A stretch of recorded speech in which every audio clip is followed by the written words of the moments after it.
and welcome to episode 997 Player One Podcast for Tuesday, January 6th, 2025.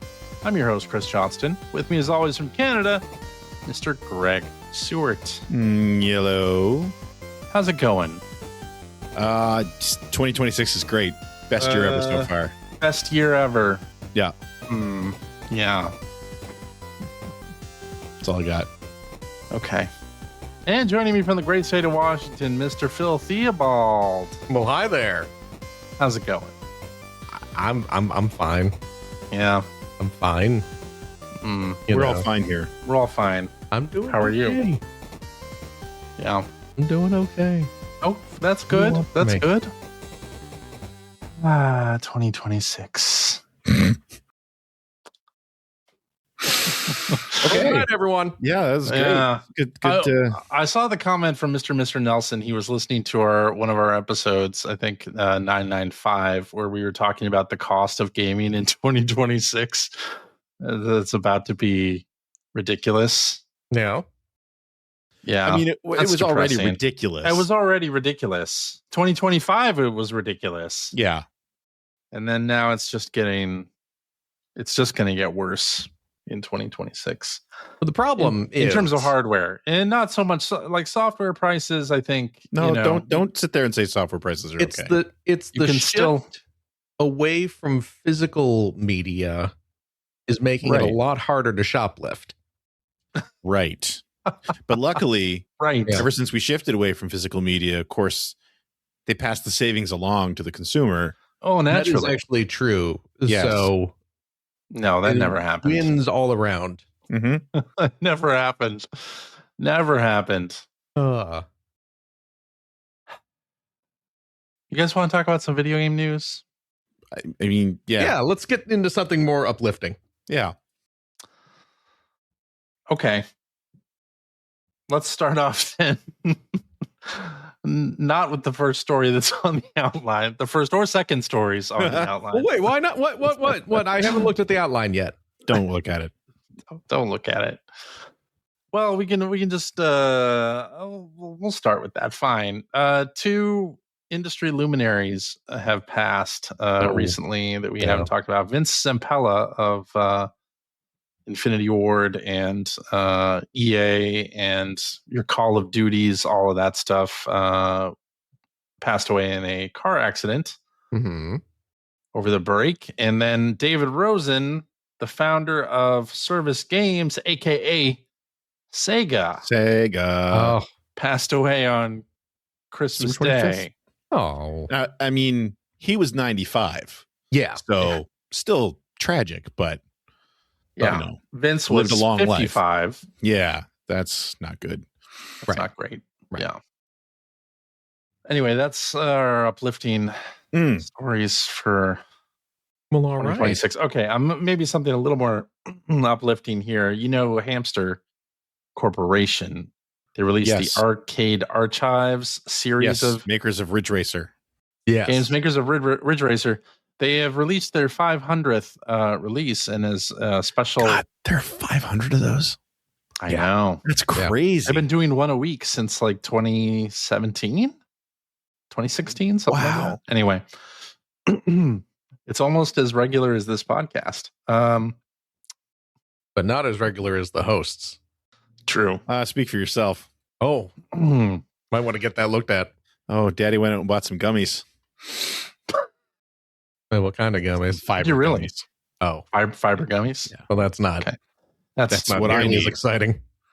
Different kinds of gummies. Trust me, it's exciting. I'm pretty excited. Yikes.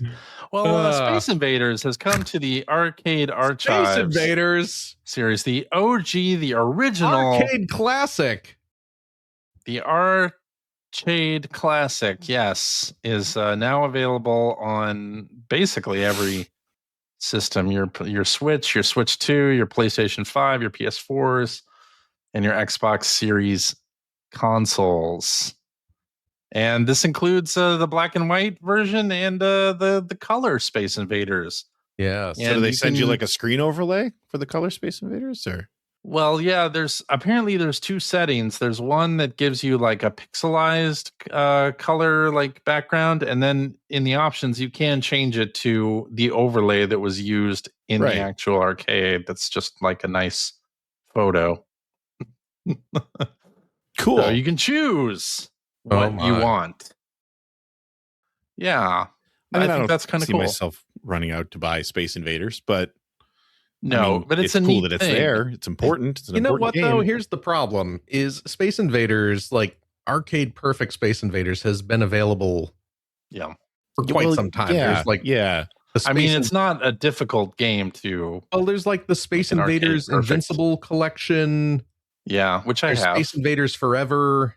That like there are all these collections Taito has put out that have the original Space Invaders with the various color modes. It has Space Invaders Part 2, which I know was just released this past week as well on Arcade Archives. And then you get, like the modern ones, DX and Gigamax and all the others, like recent Space Invader games, the ones that you actually would want to play in modern times. Jeez. So, that's what I'm saying. This isn't super exciting. They're big, for like their big 500th release. It's like, here's a game that is available in like 3 or 4 different formats on these systems is not terribly exciting. But again, for the 500th release, Space Invaders pretty pivotal game. I mean, it's the history of video games, an important especially game. Arcade history, right? Yeah. So I get that. Kind of boring in that game is readily accessible. Yeah. In multiple different packages. And my internet's on the blink. So we're kind of stopping there for a minute. Let's look forward to that. So taken by what we were saying. Yeah. I know. Space Invader Invincible collection, you say, Phil? I'm gonna have to think about that for a minute here. I have to re-download that from or re-download some of the Space Invaders stuff that I have on Switch. Yeah, that I have not downloaded on my Switch too. Those Space Invader collections, like again, they have like Space Invaders Extreme, which is great. Yep. Yeah. It's a really good game. It was a good game. Yep. And unlike the original Space Invaders, you can play it for more than like 2 minutes before you get bored with it. Sorry. Space Invaders is very important, but I don't have much. But it's been done better a lot of times. I mean, by Taito 1978. Yeah, that's the thing. Kind of like Pac-Man's super important, but Miss Pac-Man's better. Oh, absolutely. It's just how it goes. Yeah. I can't tell if CJ doesn't agree with us and is just giving us a dirty look, or if he's frozen. Because it froze him at a pretty, I don't know, like unimpressed look. Yeah. He's deep in thought right now. I do see him navigating around the outline. Oh, really? Document. So there he is. Hi, CJ. Hi. Like I said, my internet's on the blink. You got like how many torrents do you have running at the moment? 0. Really? I haven't had a torrent running in a long time, actually. I don't believe that. Okay. How many live LimeWire downloads do you have going? 0. LimeWire. 0. It's all 0. Believe that for a second either. Might have to reset my modem or something if this doesn't clear up. But anyway. How many baud do you have on that? 56K. Wax that thing, make it go faster. That's a good amount of baud. I don't see what the problem would be then. You could play a Dreamcast game on that. Absolutely could. Did your mom pick up the phone in the other room? Oh shit, she might have. That'll always happened with me. The call waiting beep clicked in. Oh, that said that'll kill you. That'll do it. That will definitely kill many a PSO run. Ugh. Gen X problems. Yeah. Anyway, in other news, we may be seeing Switch 2 editions of Splatoon 3 and Pikmin 3 Deluxe because those got rated for Europe. Oh, so what does that mean exactly? We don't know. But there already has been an update for Splatoon 3 that makes at least the graphics a little prettier on Switch 2. It's not technically a Switch 2 edition yet, And Pikmin 3 Deluxe, there has been no Switch 2 update to that yet. So maybe we're going to be seeing some re-releases of Switch 1, more re-releases of Switch 1 games as Switch 2 editions. So I mean, that's kind of Nintendo's thing. It kind of is. And it would be, of course, nice to get some new content with some of that stuff, You know too. what they should re-release? What's that? Mario Kart 8 Deluxe. Actually, that's not a bad idea. I know. They should. That's why I said it. They totally should. I'd pay up to $15 to upgrade that. Maybe. Yep. Maybe. And pretty soon here we get the Animal Crossing Nintendo Switch 2 edition update. That's going to be like $15 as well in a couple weeks. So wait, is it? I thought that was like $5. Oh, maybe it is $5. Yeah, I believe the Animal Crossing Switch 2 update is pretty cheap. Okay. Yeah. That's a good price. $5. I know you can pre-order it. I'm pretty sure you can pre-order it. You can. Yeah. You can. Yep. I still don't understand the idea of pre-ordering digital downloads. So you can play it right at 9:00. It's downloaded. You know what? Maybe that's why. Maybe that's why I feel that way, because like this stuff gets released when it's past midnight here. Like 1 a.m. your time. Yeah. So I'm not really that is why you don't itching care to play it the second it goes live. But then when you wake up, it will have like automatically downloaded. And when I wake up, I'm getting ready to go to work. Well, okay. When you get home from work, then it's ready for you to play. When you decide you are going to high turn on the system to play the game at whatever time is most convenient for you, Greg, it is already downloaded. That's what the ready apps are for. Play. I just buy it on my phone while I'm at the office, and then my system downloads it. Well, you can do that too. Yeah. What's the difference other than now you're wasting time at work? I was going to waste time at work anyway. Okay. I hope you're listening, Greg's boss. Nobody listens to this. That's a fair Our entire point. audience is in the chat right now. That is a fair point. There you go. Yeah, I'll pre-order it so I can play it at 9:00. And by the way, my Animal Crossing save, I checked it. It did not come over, and I have to restart all over again. Wait, what? Yeah. How did that happen? I don't know. Mine did. Yours did. Mine did not. My village is intact. Mine did not. So what happened? I don't know, but I'm gonna have to start all over. You did something wrong. What did you do? If I want to. I don't know. I definitely did something wrong. Do you still have your original Switch? No. I mean, I have it, but it's been wiped. Oh. So I wiped it. That's upsetting. And the reason I wiped it was, so you know how it does the digital game cartridges that it swaps in and out now. Well, all of them were on my Switch 1.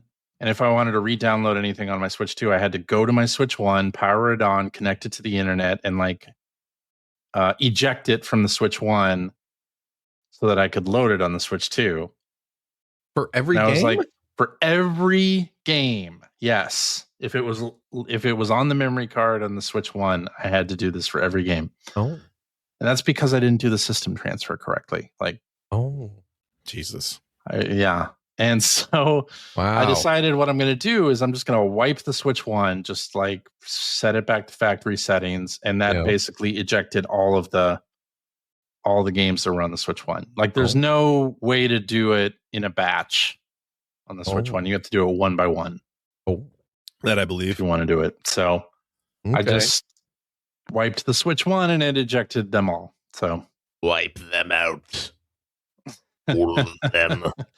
I think there is a way to eject all on the Switch 2, but not the Switch 1. Oh, really? Yeah. Well, I'm sorry. I'm sorry. Really, your sucks. Town was destroyed. Yeah, town was destroyed. That's all right. Thrown to the winds. Yeah. I'll come back to it. With the update for a little while. All the items you've unlocked. I know. That's the worst part about it. All that fruit. Are you gonna have to come to my island and get one of every fruit to take back so you can start your I don't know orchard? if I don't know if I'm gonna give a shit about that this time out. I don't know. Maybe. You're gonna be like sitting around with a village full of cherries and like, oh, I could go for a peach right now. Maybe How so. am I gonna get a peach? Maybe so. I mean, how do people who don't have internet friends play Animal Crossing? I don't know. I'll experience that for the first time. You make friends. I guess I could. Yeah. Well, anyway, I need some pears. I got to make some friends. Quick. Yeah. That's all I've been newsing about. That does it for our what you've been That's newsing. all the news. Good save. Let's do what you've been playing. Newsing. I love it. It's our news segment. What you been newsing? You've been newsing. I can't believe it took us 1,000 damn episodes to come up with that one, because that's actually pretty good. Can we go back and insert that into every one of our past episodes? Every single episode? Yeah, sure. Why not? Sounds like a good project for CJ. What you been newsing? I think we should. That's our big 2026 project. Yeah. We need your Patreon support more than ever to help us go back through the archives and get what you've been newsing in. Yeah. Phil. Yeah. What have you been playing? Oh, let me tell you. You know what? First of all, before I talk about what I've been playing, I'm going to talk about what I've been guest appearance on podcasting. Oh, okay. I did a guest what you been casting on a podcast called Play Comics, which Greg, I believe you are familiar with as well, because you were on there as recently. Yes. What were you talking about on there? Robotech Invasion. Robotech Invasion. That's right. There you go. That's right. Play Comics is a podcast that talks about video games based on comics of various sorts, not just like the superhero stuff, and kind of more specifically about how the games that are being discussed in that episode kind of reflect the original property. And they recently, as in like yesterday, as we're recording, did an episode about the old Snoopy versus the Red Baron game that Namco Bandai did back in 2007. I want to say that might be right. Snoopy versus Red Baron, PS2, 2006. I was close. I mean, I knew it was a PS2 game. Yeah, it was on PS2, it was on PSP, and it was on PC as well. But not Steam. It was This was back when they still made like physical PC games. Back in the dark ages. Exactly. But yeah, I was a guest on that podcast, so I got to go off about how much I love Peanuts and Snoopy for like an hour or so. Nice. So visit what is it? It's just playcomics.com. Yep. Is where we'll put a link in the show notes. Put a link. Go listen to that. That was a lot of fun to do. So cool. Yeah. Other than that, I played some more Yakuza 0 Director's Cut over my holiday break here. I just got to the point where I opened up the business sim aspect of the game. Okay, so that is the club, the Hostess Club. Well, you're like buying property and investing in the properties, and like you mean in Kamurocho? Yes, there's two. There's two. Oh yeah, business sims. Because Majima has he's running Hostess clubs, right? He runs a Hostess. Okay. Yeah, yes. I haven't gotten to that part yet. I've gotten to Kiryu's part where you're buying the properties and like sending your goons out to collect payment and stuff like that. Yes. So I'm gonna. I never really got too deep into that because I was gonna ask, like, how do you tell what buildings you can even buy? Like, other than running past them and seeing a message pop up on the screen. Yeah. See, that's like, how do I know? Sure how important that kind of that little mini game was. It's not. Okay. It's not at all. And the same with Majima's Hostess Club. Oh, really? Yeah. Okay. I did a little bit in both, but I never bought more than like 3 properties, I think, 3 or 4. Okay. Just because I couldn't figure out how to do it. That's the thing with these sort of business sim mini games in these Yakuza games. Like when I was playing Like a Dragon, the first Ichiban game, and you get to that business simulation game, and I sat there and I read through the tutorial. Yep. And I was like, I just read all these instructions. I did not understand a thing about it. Right. Same. I tried playing it based on what I had just read and did horribly. Yep. And then I had to go on like YouTube and watch a tutorial video on how to play it. Which is what I ended up doing too. And once I did that, I started to understand it and I started to get very good at it. And I was making money hand over fist. And I was like, okay, this is actually great. This is a really good way to generate lots of money fairly quickly in this game. And I had a similar situation in the Yakuza 0 where I read through the tutorial and was just like, I don't know what I'm supposed to do. Same. And I muddled through the first thing because it kind of tells you for like the little tutorial. Go here and buy this property. Okay. Exactly. And I was like, okay. And now what? Do I just wander around town and see if there's other? I was. I did that for maybe 15 minutes, 20 minutes. Like wandered the map. Yeah. Just kind of. You know how you can do this in video games, and maybe you do this in like Metroid style games where you like try to fill up the map by like hitting every possible empty space. I did that where I basically just ran Kiryu over both sides of the street, just running like, up alongside, just like scraping your shoulder against every building. Yes, just to make which sure. One gives you a prompt. Can I buy this one? Can I buy this one? No, you can't. And I have no idea how you're supposed to tell other than you just stumble upon a building. Well, that's something that I mean, they did a director's cut of it. Why didn't they they improve some of that stuff? I don't know. Well, and you've been to Japan a couple times. Yes. And I don't know if you've experienced this, but the family and I were in Japan last summer and we were in a Yodobashi camera just looking around, browsing. And some guy just walked in off the street and said, I want to buy this business. and the person behind the counter was like, well, do you have X amount of yen? And the guy pulled out a briefcase. 75 million yen. Here you go. I got cash. And it was like, okay, this is yours.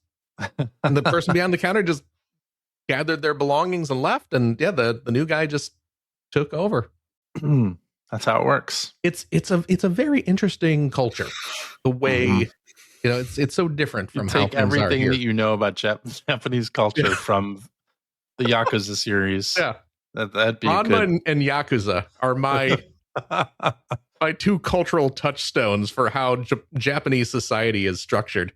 Absolutely. Yeah, you got to beat up a bunch of dudes before you go to high school every day. Yeah, and you can just walk in off the street and buy a building. Well, you can go into an arcade and tell the attendant to change the prizes in the claw machine too.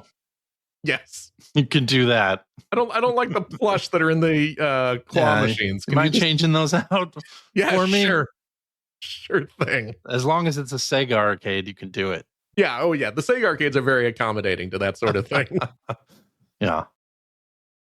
If you explain, well, I saw this in this game that you guys published, so I thought maybe this was like a Sega thing. This is real, then, right? I'm not going to try that across the street at the Taito Game World. That would be nonsense. It's all right. Oh, they have their old Space Invaders machines anyway. That is true. We already played that on how many different compilations? Right? Yeah. Why am I paying 100 yen for this? I can play this. We got Space Invaders at home. Gigamax. I can be playing Gigamax at home. Anyway, so I've been playing a bit of that. You know what else I busted out this past week? Well, because you saw the outline. But I busted out my my virtual reality VR headset this past week. Now, which one? What? Your Quest or your PlayStation VR? Oh, cripes! No, not the PlayStation ones. Because my does the this is the thing. I don't have a PSVR 2. Right. Does the PSVR 1, does that work on a PS5? It does. It does. But I mean, the thing is with those is that they're either PSVR games or PSVR 2 games. Okay. They're not cross-compatible. Right. Not cross-compatible, but also if you have like the older model PSVR 1, I need an adapter. Right. Which I believe I do have that adapter, but for the camera. Yeah. I'm not arsed to figure that out. Got all those wires and crap. It's better when there's no wires, right? I'm glad I beat that Astrobot game, so I don't have to worry about PSVR anymore. There you go. Sony certainly isn't bothered with it. I guess not. No, the Meta Quest 2, whatever the thing's called. You have a Quest 2. Yeah. It's just called a Quest. It's not a Meta Quest. A Meta Quest, yeah. Whatever. Yeah, I have a Quest 2. I did not upgrade to a 3. Yeah. But that's a shame because the 3 the pancake lenses are chef's kiss. It's great. Well, maybe one day I will. Yeah. Maybe if I start playing more of it. Because, the thing was, I have a carrying case for it. And I would pack it up in the carrying case. And then I discovered that the carrying case, as nice as it was to have a place to store it, also meant that I never played the thing. Sure. Because it's sitting on a shelf. Then it's not charged. And it's not charged. And so I bought a little stand. So I have one. I have a stand as well. I got a little table over there. I got a stand for it now. Nice. So it's right there, always charged, always ready to go. So that's perfect. Yeah, that's what I did. So I busted that out. They were having some holiday sales. So I picked up some new games on the holiday sales. I busted out. I mean, I had this already, but your beloved Run Amok mini golf. I picked that up again. That's not what it's called. What's it called? Walkabout mini golf.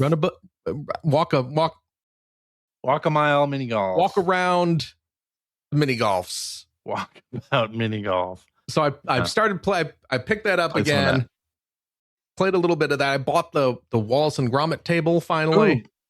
Not a table. Not a table.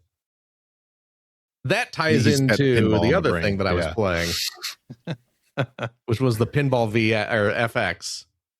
Yeah, but I picked up the course, the Wallace and Gromit course. Excellent. In that, and I picked up a couple other of the courses because I hadn't really bought any of the DLC for that game. But there was some on sale, so I picked up a couple of the courses, and that's a great game. It is a great game. I think I have all the courses. Oh, did you? I do have all the courses. That doesn't surprise me. You play so much of this game. That's true. You know what? Let me ask you this, because I was buying some of that stuff for it, and I have discovered, and I want to know if you have heard anything about this, or if you're familiar with it, or perhaps if you have used it. There is an attachment. Yeah. There is a little like putter club that you plug your VR controller into, and apparently it's got some like weight at the bottom, so it feels more like you're like actually putting. Have you used this thing? No, I haven't, but I believe user/listener Helvita Shinden Thomas has has one of those and uses it. Yeah. Oh yeah. During our games. Yeah. Okay. So ask them on the Discord. If I ever went on the Discord, I'll let him know that you're interested in hearing. I might. It's like $50. Yeah. So it's not like super cheap, right? But it seems like it'd be kind of cool. That does seem like it would be kind of cool. Yeah. So I don't know. I'm tempted to get that. Okay. Now that I'm playing more of this, and you should join us on Saturday when we can. Yeah, see, this is the thing, though. Will I join you? No, you won't. For your play session? I don't know. No, I'm expecting you not to. I would not count on it. You should still join us. It'd be fun. We'll see. Okay. We'll see. Okay. I'm not going to hold my breath, but don't hold your breath, but we'll see. No. Yeah. But that's a fun game, though.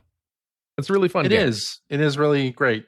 I discovered the flight Tokyo mode course that's great. Which one? I don't know if you got the Tokyo course.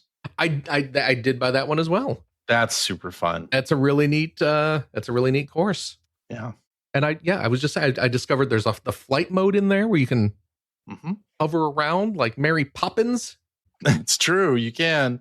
If you gotta hold. If you set yourself going too fast, you can get motion sickness real easy. Oh, can you vary your speed? I do. Oh, you can change your speed. Would. Yeah. But yes, I've been playing a bit of that. I was playing some of the Pinball FX VR, which it turns out I did not own. There was a previous pinball game.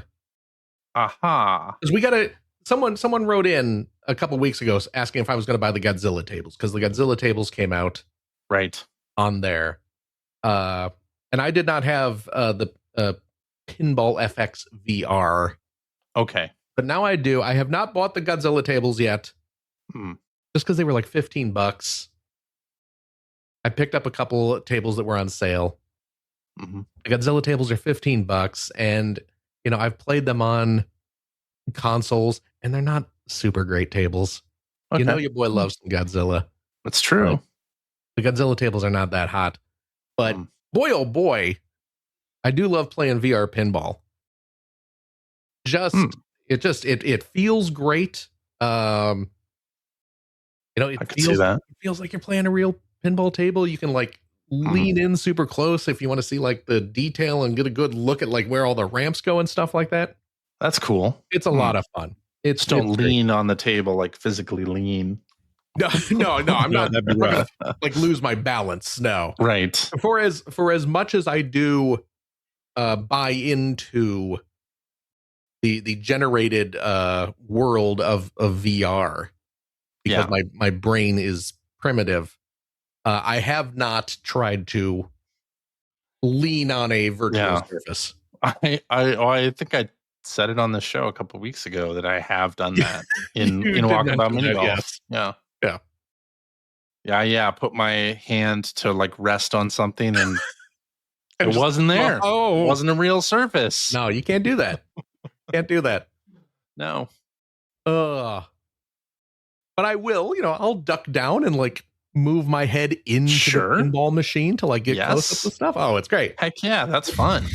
And speaking of doing such things, one VR game that was on sale over these past few days was Lego Brick Tales. Yes. Have you played Lego Brick Tales? I'm guessing you probably haven't. I started it. Oh, did you really? Yeah. Because it was one of the few Quest 3 games that supports mixed reality. So basically, you can do the pass through while it's playing in front of you, which is impressive. It's pretty nice. That would be super rad if you're like sitting like in front of a coffee table or something. Yeah, exactly. Yeah. Because the way this game works is it's like a little like kind of action puzzle type game where you are presented with a relatively small Lego environment. It looks like what would be a gigantic Lego set, because it's all made out of like actual bricks. It's made to look like a real Lego set. It would be a huge multi-$100 set But in terms of like physical space, it's probably about, a couple feet across on all sides.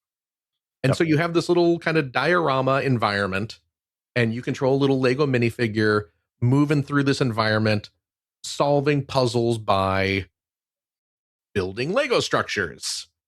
And I haven't played much. I just played like the little tutorial level so far.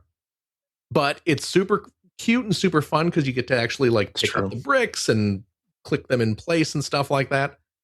But you can also like pick up the set and like pull it in and like rotate it around. And if you like pull it in close to you, it's like the set kind of goes around your head. So suddenly you are like, oh, I feel like a little minifigure walking through this little Lego world. And it's so friggin' rad.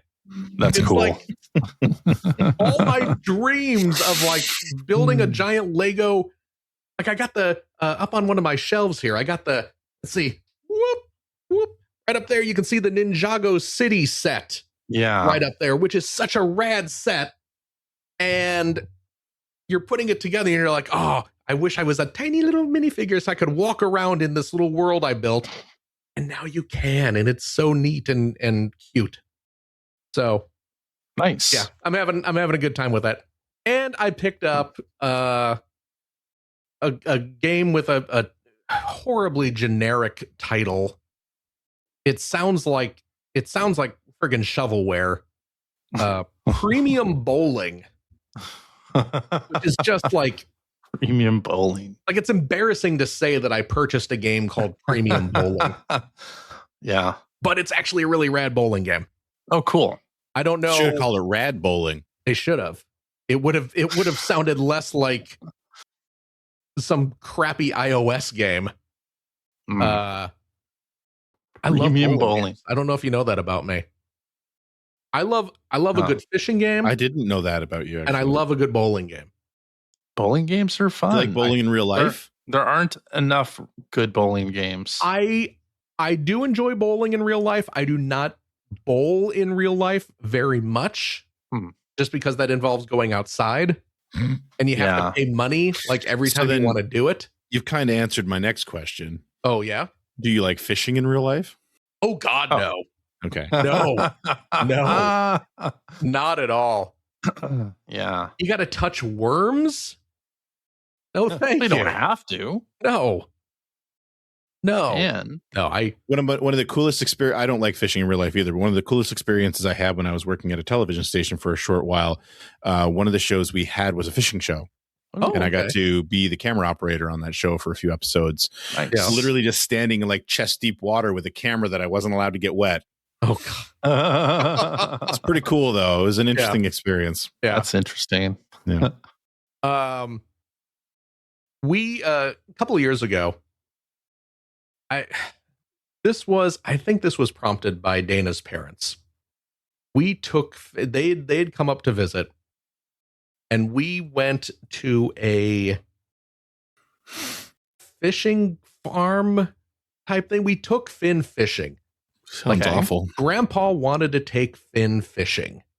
Okay. That's a grandfatherly thing to do, is you take the grandson fishing. Uh-huh. And we found like a little like hatchery farm. I don't know what you would refer to this, but it's you go there, they have a pond where they raise pen. What's that? Is it like a pen or they raise fish there, and they have a pond that's stocked with fish, and you give them a few bucks and they give you a little pole and some bait, and you sit there and fish, and you can catch X number of fish that you can then take home. Actually take home? You don't have to throw them back? Nope. Okay. These are, you can, because they're breeding the fish on the farm, and you take them home and you cook them up or whatever. Whatever it is you do with fish. Whatever it is. So we took Finn, and they you know what, they will actually they'll prep the fish for you. They'll clean the fish for you? Yes, thank you. That is the term. They clean the fish. They debone it and scale it and all that stuff. Okay. So you're not just taking home a whole dead fish. You're just taking the fillets or whatever. Yes. So we went there, and Finn caught a fish because it's set up because there's a It's a zillion fish in a this. barrel, literally. Yeah. And Finn caught a little fish, and he was very proud as he pulls it out of the water. And then he's holding it, and they're just like, "Oh, let's take a picture." And he's holding this fish and watching it slowly suffocate. Yeah. And he suddenly got very bummed out by it. It went from like, "Oh, wow, I did it," to, "I just killed an animal." Right. You don't think about that part. No. And then like they cleaned it and we took it home, and like Dana cooked it for him. You're like, you can have this. Oh, no. And well, because that's what you're supposed to do with it. I mean, yeah, that's what you do. So what are you going to do with it otherwise? Yeah. Put it Whatever on you a shell. We bronzed it. It's next to his baby shoes. You just turned it into a Billy Bass. Guess what? He didn't want to eat it. And it's just like, I'm you know what? shocked by that. I get it. Yeah. Yeah. So if he ever wants lobster, just remind him that you start boiling those while they're still alive. Oh, yeah. Oh, yeah. At least in Canada. Some countries you don't anymore, but Oh, I'm sure we do a here. big deal. I'm Yeah, sure we Big do deal here. right here. But no. Gotta have that boiled alive flavor. Well, the fear adds a yeah. little. I believe Yeah. it does impact. Well, it impacts the health, the safety of it too. Oh, really? Yeah. Okay. I mean, not the safety of the lobster. I mean, the lobster's No, fine, no. but The safety of the person cooking the safety of the Right. meat. Yeah. Yeah. I don't have to deal with any of that in this bowling game that I bought, though. This conversation went places. which again, despite the horrible shovelware title, is actually a pretty rad bowling game. That's cool. So if you want to play a decent bowling game, check out the VR Premium Bowling. It is it's pretty fun. Nice. Like, I Is will- it on It's PSVR too? premium. I don't know. It might be. I don't strangely enough have not followed PSVR 2 anything. I mean, it wouldn't take you long to follow all of it. Well, they never said there was an Astro Boy on it, so I just stopped. Or not Astro Boy, but Astrobot. Astrobot. It's a shame. So I never. It does not look An like Astro premium. Boy on it would be great too, but Does not look like premium bowling is available on yeah. PSVR 2. Oh, really? Yeah, That's just for the Quest. I suppose. Okay. But really, that's where Oh. all the VR games market It's on is. Steam. So, okay. It's on Steam. So Steam and Oculus, according to its official website, premiumbowling.edu. That's weird. Don't ask me. It's a training program, maybe? Edutainment title. You learn about physics, Sure. Mhm. and you learn to count to 10. And you can learn to count to 300 in a really roundabout way. The 7-10 split. Exactly. Yeah. Oh, I did get a 7-10 split on there the other day. Oh, yeah. Didn't go well. I wouldn't imagine. I got one of them down. But anyway, that's what I've been newsing this week. Excellent. Yeah. How about you know what, CJ? Yeah. I'm a little curious about what you have been playing this week. Me Well, too. I'll tell you. I'll I'd tell you love all to hear about it. You know, like the sales are going on. Yep. So I picked up a couple things during the winter sale. I picked up Squeakross for the Nintendo Switch. Oh, did you not have that already? I did not have it. No. I not don't pick know it what up. this is. Yeah, Squeakross is a Picross game, Oh, right. but it's got a little sort of Animal Crossing home design thing going as well, where the puzzles that you're doing are unlocking furniture items that you can then use to customize your mouse's house. Houses for mouses. Houses from houses. Oh, you know what else I played a bit of on the VR? Speaking of little mice, Moss? I played a little bit more of. I played Man. some more. Yeah, because I never got around to great. finishing. I never got around to playing Moss 2. Oh, And I only played a little bit of Moss 2. I finished Moss 2 Moss. was great. I finished Moss. Yeah, I finished the first Moss on PlayStation, and I was like, you know what? I'm going to play through Moss 1 again. Are they making a third one? I want to so. say they are. I haven't heard if they are. Because boy, they recently released a game called Glass Breakers. Yeah. It's a strategy game, also with mice. It's in the Moss multiplayer. It's a multiplayer. What's it called? Glass Breakers. Glass Breakers. Oh, Glass Breakers : Champions of Moss. That's the one. It is part of the Mossiverse. Yeah, but it's a PvP like strategy game. Oh, that turns me off. So a little different. A little different. Yeah, it doesn't say anything about whether they're working on a third chapter. That'd be cool, though. Yeah, it would be great. Yeah. Anyway, sorry. Tell us more about Squeakross. Squeakross, yes. So Squeakross is a Picross style puzzle game with nonograms, and it's got the Animal Crossing sort of trappings with unlocking furniture and then unlocking different colors or patterns or designs for that same furniture item as well. I think there's something like 650 puzzles. Well, it's a lot of puzzles in this. Okay. I'm on tab 11 or 12 right now. And the thing I like about it, first of all, it feels good as a Picross game. Like, it doesn't feel like anything that I have in the Jupiter games is missing. Like, the settings that I normally have on are the default in Squeakross, pretty much. So that's nice, like the highlighted blue numbers, and it tells you if you make a mistake, but it doesn't seem as like oddly penalizing feeling as the Jupiter games do if you leave that setting on where it tells you if you made a mistake. Well, the Jupiter games, when you make a mistake, it just, I don't know what it is about the way that it feels punitive. Tell you, I don't even want to say punitive. It feels mean. It does feel mean. It's like, hey, dipshit. That was a wrong move. Wrong move. Yeah, this one doesn't feel like that. It just turns the numbers at the top of the column red. Or row red. It's less angry. So you see that you made a mistake and you're like, oh, okay. It doesn't feel, punitive. Well, not even punitive, but it doesn't make you feel bad like the Jupiter games do.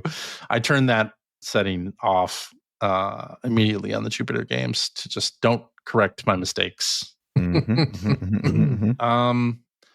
yeah, a lot of puzzles here, 650 plus. They're like different.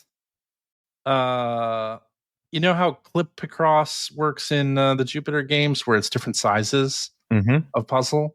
Yeah. This has a lot more variety in the size of the puzzle. You'll get like a 12 by 18 instead of like the 10 by 10, 15 by 15, 20 by 20. Oh, like you will get some that are like odd sizes, which I actually like because it just. I'll be honest, I don't like that.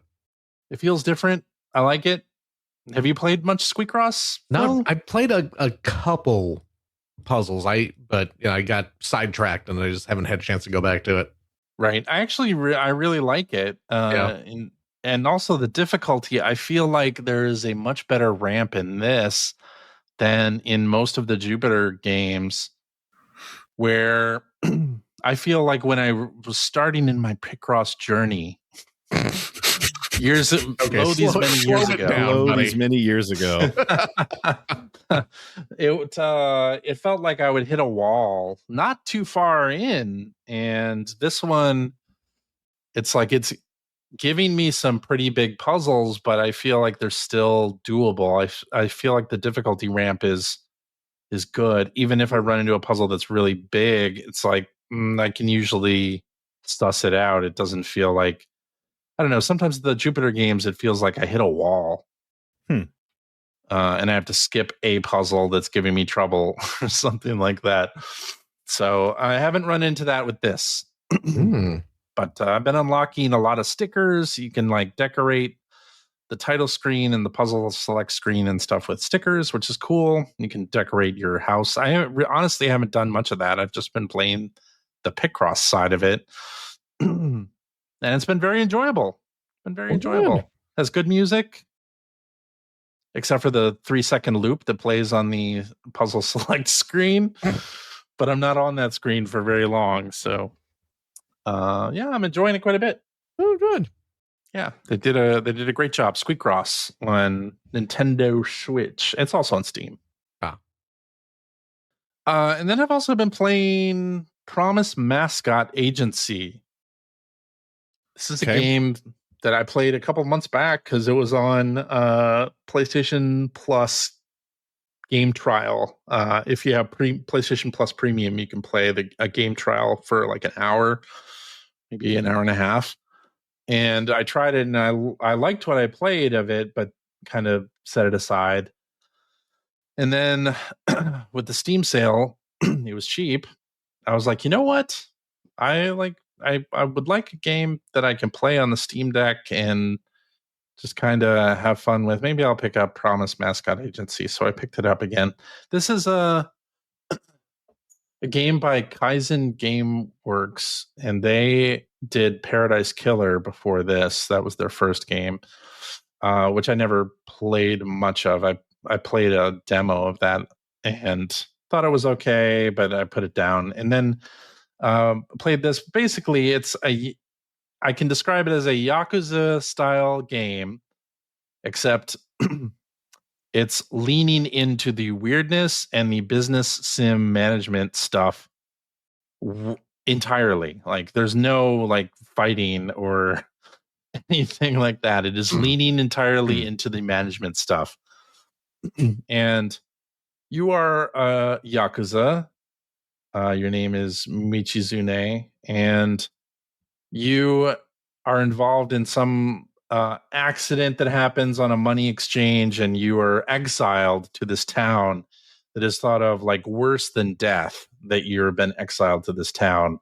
Like it's a no hope 2-bit small town. And your task, I wish I could remember the names of this is great. The Yakuza hierarchy, because I don't remember. Like the head of the family tells you that you need to go to this town, and you're basically dead, but you need to revive this business, this mascot business, and send money back to the main branch. That's your task. So in this world, mascots, which are, like people in giant suits, which are people too. Yeah. Except they're real. They're not in this world. They're not just people in suits. This is their whole personality. This is their whole they're thing. Actually sentient beings. They're living sentient beings. It's like Roger Rabbit, but with mascots instead of tunes. That's right. That's right. Okay. So you set up shop in this love hotel. Now we see why Siege is playing this. Well, yeah, you set up a mascot agency in the love hotel, and then you travel around this town, which is on an island, and you do various tasks, and you have to recruit mascots and then send them out on jobs, and occasionally they'll run into trouble, in which case it'll bring up a little mini game that is like sort of a card battling game, but it's not even as complex as that. It's just like something will happen during the mascot's job. Maybe a dog will show up and start barking, and it'll be like your mascot versus an excitable dog, or there will be like a door that's too small. It's like your mascot versus normal sized door, but the mascot can't get through it.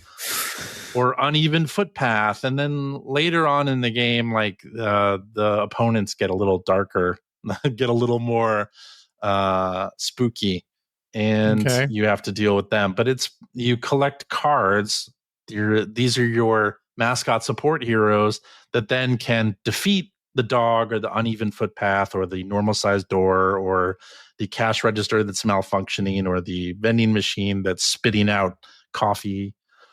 And then if you like successfully finish the task, you get money, and then that cycle continues. You hire more mascots, you send them out on more jobs, you unlock more places on the island to send them to, and you try to like build up this island. So there's a little bit of like investing in the different places around the island, and then also doing little side quests around the island. And you're not running around on foot. You're in like one of these mini trucks that you might see in Japan that has like a flatbed in the back, and you can jump with the truck and go airborne, and you get different power-ups to make it move differently. And it's just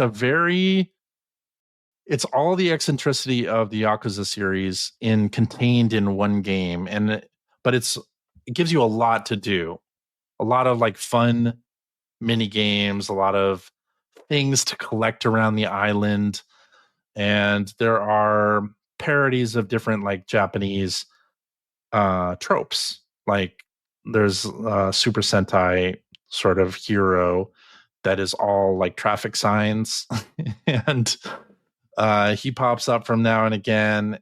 And there's a corrupt mayor, and there's all kinds of like love hotels happening with that. There's only one love hotel. It's all you need. Yeah. And you basically turn it in. It's not a love hotel by the end. You're just turned it into your office pretty much. But it's really great. I've been having so much fun with it. I finished it this afternoon. In fact, I played it most of the week. I spent like 18 hours in the game. It's not long or anything. And the progression is really, the pacing is really great. And the music's awesome. It's very like 1960s, 70s jazzy, Japan sounds. And okay, it's great. I love it. Promise Mascot Agency. I would encourage people, if you like the Yakuza games, especially if you like the eccentricity of the Yakuza games, to give this one a shot. I think it's really well written, really well done. The voice of the main character is the same voice actor as Kiryu. Really? Yeah. Huh. They have a bunch of stunt casting in there as well. Like Swery is a voice in there too. And I didn't recognize any of the other voices, but I'm sure they're. Wait, who's the one you just mentioned? Swery. You remember Swery 65? Oh, the game developer Swery. Yeah. Okay. Yeah. So he's in there as well. This is a really fun game. Oh. Yeah. And in fact, it encouraged me to pick up Paradise Killer because I enjoyed Promise Mascot Agency so much. I was like, you know what? Paradise Killer was only $5. I'll pick that up and give that a shot because I enjoyed Promise Mascot Agency so much. It's just a lighthearted game, just like bebopping around a map, like an open world map, getting shit done and crossing things off the list and doing little fetch quests and like management mini games. And then you get like a subcontractor thing where you can send mascots out in other places. And it's just, super fun. Super fun. I would suggest it to you, Phil. I think you would enjoy it. Yeah. You're in the middle of Yakuza 0, so maybe not. I am. Like, right now, but I think this might be a good one to have on your backup list. Very enjoyable. Promise Mascot Agency. Yeah. And that's all I've been playing. So Greg. For me, I just finished up Ghost of Yotei this weekend. Oh. So it's very happy to finally do that.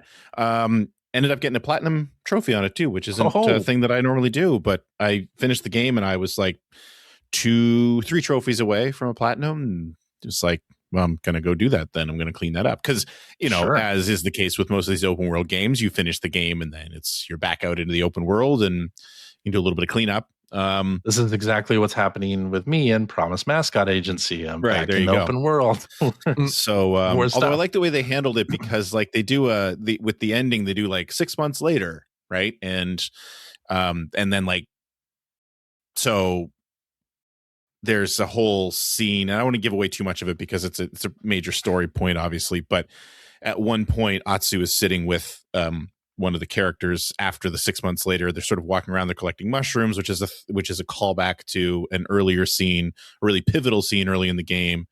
And then they go back to the home and are making, I think they just go back and make dinner. But there's like this whole conversation that's happening, and then the credits roll. And then at the end of the credits, Atsu is sitting there with this person at the table eating. And the other one's like, I'd love to hear what happened before you attacked Saito's castle. Oh, right. So it's just like, so she says, and it's basically like she launches into, well, and then it's like 6 months earlier. And then you're literally back to the moment before the game tells you, hey, the game's about to end. You can't do anything else once you go in this place. So it's like it resets the world back to where it was before you did the end game sequence. That's along cool. with giving the options, because I mean, at that point, any place that you've been is on your map, and you can fast travel wherever you've already been. But then, if like a major battle happened there, a major story beat happened there, you can actually press square and you can replay those segments if you want, cool. which is super cool. So because, man, that game, I mean, the game shines in a lot of ways, but it is at its best during the boss fights. Just because it's just at it's at peak classic samurai Japanese film. You know what I mean? Like, just you turn on the Kurosawa film. Great. Yeah, exactly. The mode. Exactly. That is in there. So yeah, I mean, the ending, the whole ending sequence didn't disappoint. It's very dramatic. I've heard people, and I'm not just talking about the weirdos. I mean, there are weirdos out there that don't like the story of this game because their boobs aren't big enough and stuff like that. But that's not what I'm talking about. But I've heard there are some people that are kind of disappointed in the story, and I can kind of see one part of the story where I could understand that argument. And that is that at the end of the second chapter, there's like a very pivotal moment that happens, and you don't really have the freedom of choice in this moment. But the problem is that if they gave you the opportunity to choose something other than what Atsu does in that moment, like what she does in that moment sets up the third chapter, right? So it's like they couldn't really give you the option to make a choice there, because it would have been like, all right, game's over. But I do think that it makes sense because it fits her character. In general, the character, the development of Atsu's character through the game is great. She's such a different person from the one that you start the game with. Like when you start Ghost of Yotei, and this isn't giving anything away because this is literally the prologue, basically. Like you learn that when she was a child, Lord Saito murdered her and his 5 companions, they're the Yotei 6, murdered her whole family and left her for dead. They pinned Atsu as a child, pinned her to a tree and set the tree on fire and left her for dead. And of course she survived. And then so the whole point of the game is you're chasing down the Yotei 6, and besides Lord Saito, they're all identified based on the masks they wore that night. So like there's the snake, the fox, or the kitsune, I should say, the spider, the dragon, I'm forgetting one, and then Saito. So anyway, the prologue of the game, you go and you fight the snake. You immediately fight the snake in the opening part of the game. And like they really set up Atsu's character as like, she's very laser focused on, I'm going to murder these 6 people and then I'm going to die. I have no reason to live. The only reason I'm alive is vengeance, and then I'm going to die. And by the end of it, she is such a different person, and I just love it. Absolutely love it. And I was so invested because in the final battle, somebody that I really liked as a character gets stabbed, and I was playing it, and my son was actually watching, and I actually like had a verbal reaction. Did you gasp? Like, oh no. Yeah. I was like, I actually shouted like, oh no. I was really upset that this person got stabbed. So yeah, no, I mean, of course, last week I did name this as my game of the year, and boy, oh boy, it really held up through those final few hours because I was that close to finishing the game, but so cinematic, which I love. So yeah, I'm trying to decide if I want to go play Tsushima right away or if I'm going to wait. I have a friend who's got Silent Hill F, that he's a physical copy of that he's almost done with. And so I'll be able to borrow that. Actually, CJ's best friend, Mike, lent me his copy of Ace Combat 7 because I was over at his place the other night. And we were talking about how, was it 8 that was the trailer was in the Game Awards this year? And I was just saying, like, the trailer for Ace Combat 8 looked incredible. So it's like, man, I haven't really played those games. Maybe I should. And he was like, well, here you go. Take this. So I might jump into that instead while I'm waiting for Silent Hill F to come along. But for the most part, VR, that's got a couple VR missions. Yeah, I know. And I don't know if I want to break out. I figured CJ was going to disappear. I don't know if I want to break out the PSVR 1. I checked to see it wasn't patched to work with the 2. Oh, so. It wasn't? No, unfortunately. I will say the VR missions are super rad. Yeah, I know. Mike said the same thing. Back in the day, and they are damn it, really cool. It's really, really awesome. Damn it. So I might have to. Is it along the same lines? Like there was a Star Wars Battlefront. Oh, right. Remember where you could fly the X-Wing in a couple of missions? And I mean, I loved it. Yeah. I don't know if I could play a full 10-hour game that way. No. But just sitting in the X-Wing was enough. I did, and I know I've talked about this on the show, but I mean, obviously it was years ago. But I do remember playing one of those VR missions, and I forget exactly what was happening in the course of the mission, but I was, you're flying the plane and it's going very, very fast. And at one point I had to dive. I was over the ocean or something. And I had to dive down to shoot someone that was below me. And I'm shooting, I blew them up. And then I'm still rushing towards the water and I pull back on the stick and my plane is just jerking up and trying to fight the G. And as I'm about to hit the water, I shoot straight up into the air, and just instinctively, I just yelled out "Yahoo!" And it was so rad. It was the coolest friggin' thing. I think I'll probably have to. It's worth out the playing. VR and try it. It's so cool. Yeah, but what game is that? Ace Combat 7. I was saying, so I'd finished Ghost of Yotei, and I kind of want to play Tsushima, but I don't want to jump into it right away because I just 80 hours I spent in Yotei. Yeah. Wow. So it's so I don't want to do that right away. And my buddy Jim has Silent Hill F. But he's not finished with it. He has a physical copy of it, but he's not finished with it. So normally he's the reason I played the Silent Hill 2 remake because he finished it. He lent me his copy, and same thing with the last Resident Evil game. So it's well, I want to play that, but he's not ready. And we were just sort of hanging out at Mike's place last night and just chatting. And somehow Ace Combat 8 came up, the trailer for it from the Game Awards. And you were saying man, that looks so cool. And I said, man, I don't really play those games, but maybe I should because 8 looks awesome. And he was just well, here you go. Here's my copy of 7.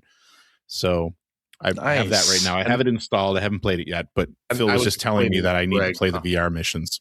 Yeah, that it has couple VR missions that are worth playing. Cool.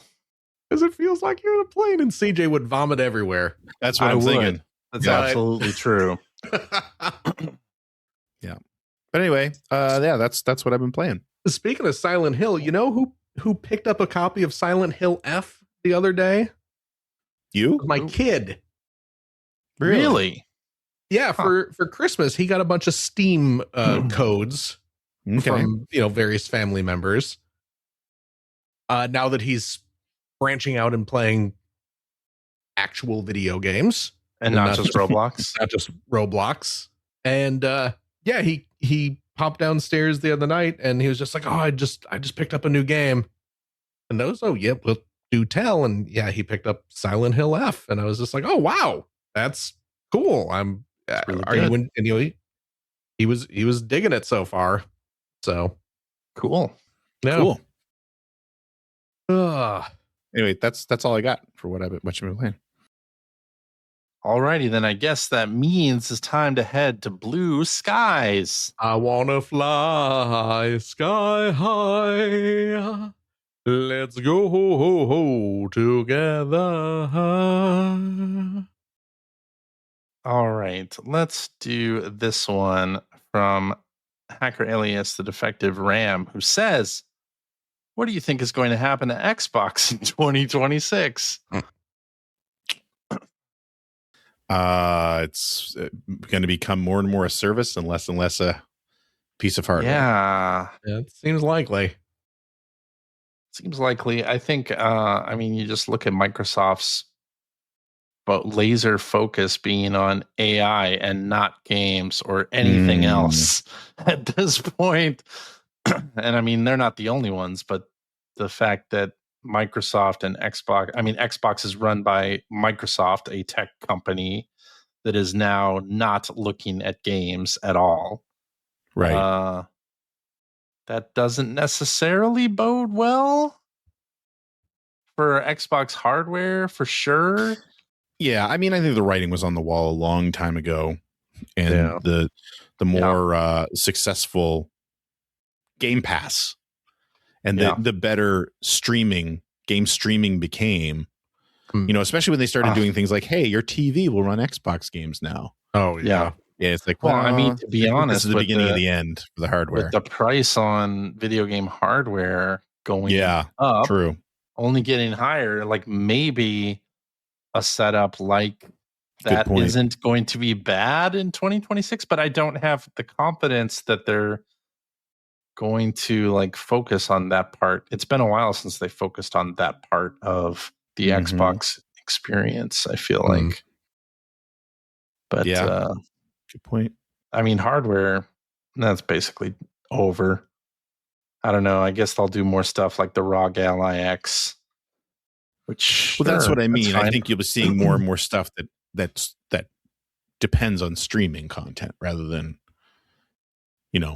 buying full games. And they'll release games on PlayStation, which I think will be good. I wonder what they're past the releases we already know about that are still in the works. What is next? What's next for Rare? They canceled Everwild. See, that's the thing that always is Sea of Thieves now, and what's next for 343? That's the thing that's always driven me crazy about Microsoft. Yeah. Ever since even the first Xbox, because even with the first Xbox, they put a lot of time and money into supporting all these, not necessarily all first party games, but you know what I mean. They were helping a lot of developers and they were funding a lot of stuff. And I think Psychonauts was one of the games that was being funded by them at one point. Then they just sort of famously just burned it all to the ground. They pulled out of that. Yeah. And then it seemed like they built back up again, and then they burned it all to the ground again. And then this most recent time where they built back up, it took forever to see any dividends from it. But then it felt like we were actually starting to get some games. Right. And it's okay, maybe we've kind of burned it to the ground again, though. And then they've burned it to the ground again. So I don't understand. I don't know why. Canceled Perfect Dark, right, and shut that studio. Yeah, they do the Romero Games game that I don't think it was ever confirmed that Microsoft was the publisher that was funding it, but heavily implied that was the case. I think they did end up finding funding for that. But then they're closing the Forza franchise, the standard Forza franchise, going to Horizon's still a thing, but and then I wonder what the heck is going to happen with Compulsion and Double Fine. Well, that's just it, right? And that's what I worry about. I worry about both of those studios. Yeah, honestly. And it's not like this is a new thing for them. It's just weird because it felt like with the original Xbox. And of course, this was just them getting into the video game world, and the video game industry was a different beast back then. Yeah. But it's it was very clear with the original Xbox. I remember members of the Microsoft team telling us this when we were in the press, where it was we're playing the long game. Yeah. Right. Like, we know the Xbox isn't going to beat the PlayStation 2, but this is all about the 360 becoming a force, which it did, and which it was. And it did.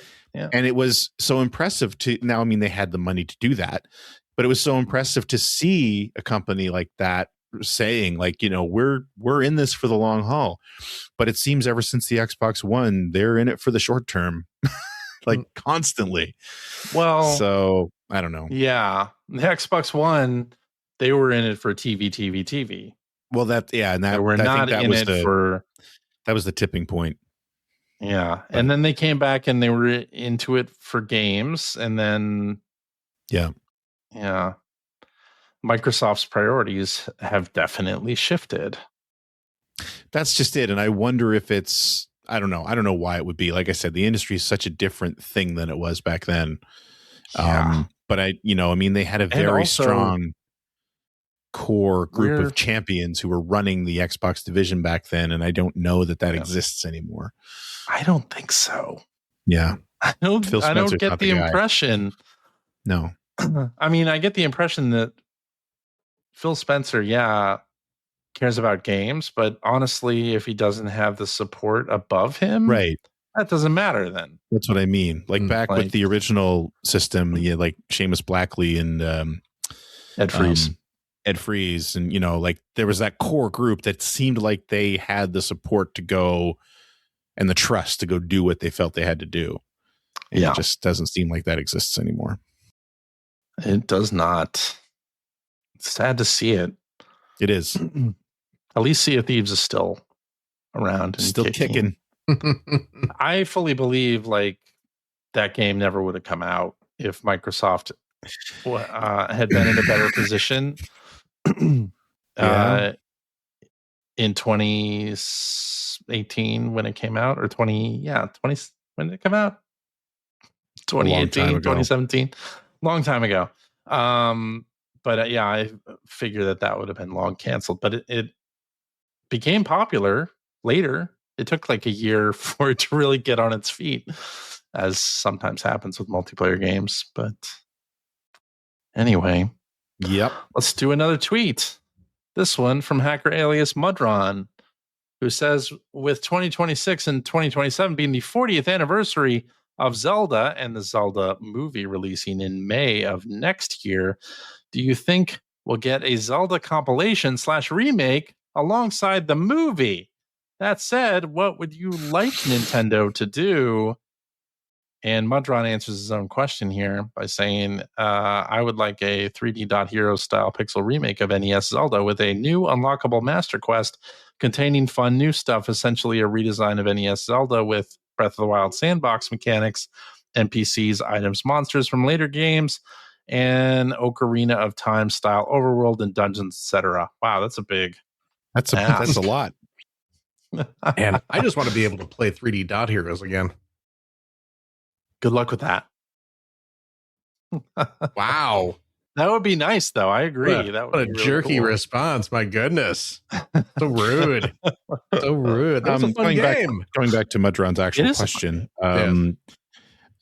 what he's describing would be great. Absolutely. I don't feel like it had happened, but you never know. I mean, you never know.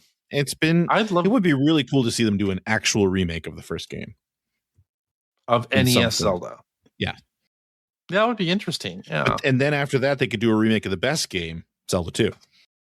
Oh my goodness. Disagree.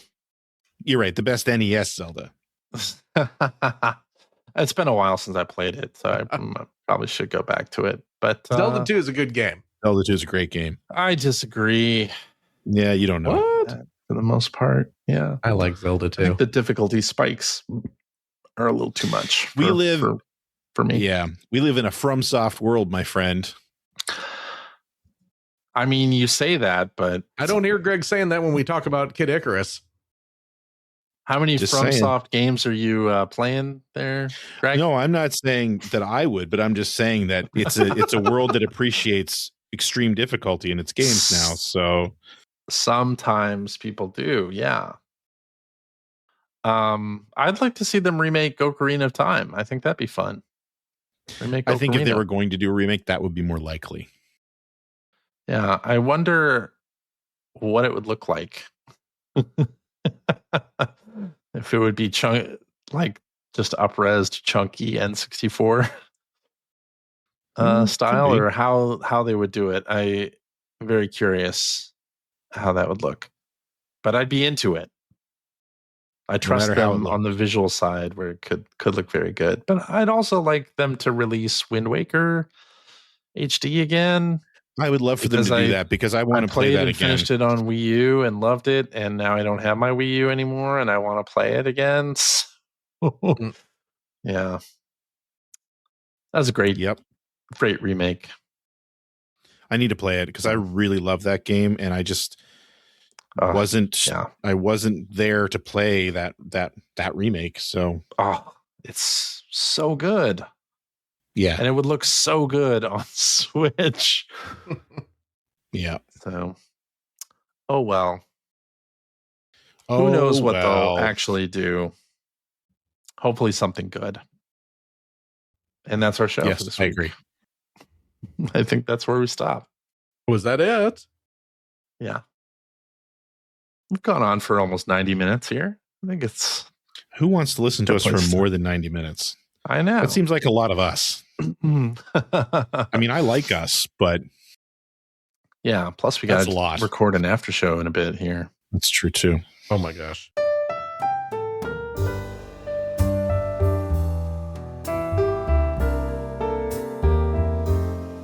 Alrighty, and that is our show for this week. Thank you very much for listening. If you have a question for us or would like to comment on something you heard, you can direct that to @P1 Podcast on your blue skies, or you can go to our internet website at player1podcast.com. There you'll find our contact information. You'll find show notes and links to all the things that we talked about during this very episode, and you'll find a link to our Discord server where you can discuss this episode with us and our other listeners. If you would like to subscribe to the Player One Podcast, you can do so by visiting player1podcast.com or by loading up your favorite podcast listening app. We're also on Spotify and what is it? You can. Boy, I'm stumbling on our outros these past couple really weeks. are, yeah. You are. What's the deal? What is the deal? What's the deal? I don't know. It's this end of the year, start of the new year haze. You know, I'm not quite focused. This is the end of vacation. I'm coming down from holiday break. I got to go back to work tomorrow, for crying out loud. Same here. Yeah. I love my job. So on your favorite podcast listening app, you can listen to us. We're on those Spotify. You can like us on Facebook. You can watch a video archives of our show on the youtubes.com/P1 podcast, or you can watch us live most weeks on the YouTubes, the Facebooks, the Twitch.televisions. Just follow our Blue Sky account to find out when we're doing our next live show. Typically, it is Sunday evenings at 5:30 specific time. So join us. Won't you? And I'll tell you what, if you like what you've heard, and how could you? Head over to patreon.com/P1 podcast. Throw a few shekels our way. Because I don't know. Reasons. Okay. Because why not? Again. Sure. I'm so out of it. I'm so out of it after the holiday rush. We'll use your Patreon money to keep our show running, streaming, all those things. You know how it goes. But I'll tell you what, friendos, if you are a Patreon supporter of the $5 tier, cheap. Yes, sure is. You will gain special access to a weekly bonus episode that we record right after this, where we play games, crack-wise, having fun doing all that stuff we cannot do on the regular show. CJ? Yeah. I was wondering if there was a game for us to play. What kind of game this week? I already told you what games I'm playing. Right, but I wasn't paying much attention. Something about like some mascots, like you're at a love hotel. Oh, that's right. Yeah, you're on an island at a love hotel. Mm-hmm. Okay. Promise Mascot Agency was the name of that. That's the one. Yeah. That's the one. Yeah. But we won't be playing that on The after show. That's weird. Well, that's not an online multiplayer game. I didn't get that. It's not that impression from the game. Yeah. But we do have a game. Yeah. Oh, we do. We do. One to play on the after show. I guess that's maybe I wasn't clear enough. It's a general knowledge Jeopardy game from listener Zach Miller. Now, when you say general knowledge, do you mean like general video game knowledge? I don't know. We're gonna have to find out together. Or do we have to know stuff like the state capitals? It may be that. In which case, that would be very bad, probably for Pierre, South Dakota. There's one. Olympia, Washington. There you go. 48 to go. Jesus Christ. Got 2. Yeah. What's the capital of Alaska? It's Anchorage, isn't it? I don't know. You guys are no fun. No. You see, the joke. Yeah. What's the joke? The joke is I say, what's the capital of Alaska? Mm-hmm. And then one of you guys would say, Juneau. And then I would say, no, that's why I'm asking you. Oh, that's good. I see. Because, and see, I wouldn't expect Greg to know that. No. That would have worked if... Although, Juneau was the name of the beach that the Canadians stormed on D-Day. Oh, is that right? Oh, and I don't know if that's why, but our music awards are called the Junos. I see. I don't. That's why I'm asking you. There you go. Yes. We did it. I was hoping CJ would be there with that, but... Nope. You disappoint me, CJ. Nay, Go I'm happy back to middle school social studies. Okay. Just for the record, the Junos are not named after the beach. Oh. They're named after Pierre Junot, the first chairperson of Canada's CRTC. Is that right? Mm-hmm. Okay. Look at that. Who says this show isn't educational? I learned something. Listening. There we go.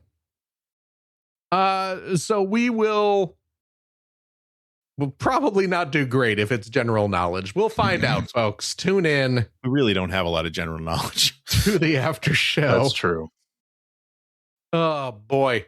And I'll tell you what, if you have a couple bucks left over, why don't you go to patreon.com/Greg Seward to help support Greg's outstanding, and it is outstanding, web series about North America's favorite runner-up, the Sega Genesis. Thank you, Phil. And if you're a supporter of the $3 variety... Oh, that's also very cheap. Happy New Year, Satan. All the New Years are happy for me, Greg. Why's that? Because sinners don't stop dying. Wow. It's a constant stream down here. That is dark. It's great. Okay. You asked. I know. I know. Greg, do you know what I do for a living? I've been on this show. No, I've never asked. For years now. I don't like to mix business and pleasure. So that's fair enough. That's all I do. Yeah, I mean, I was always taught to not talk politics or religion, so...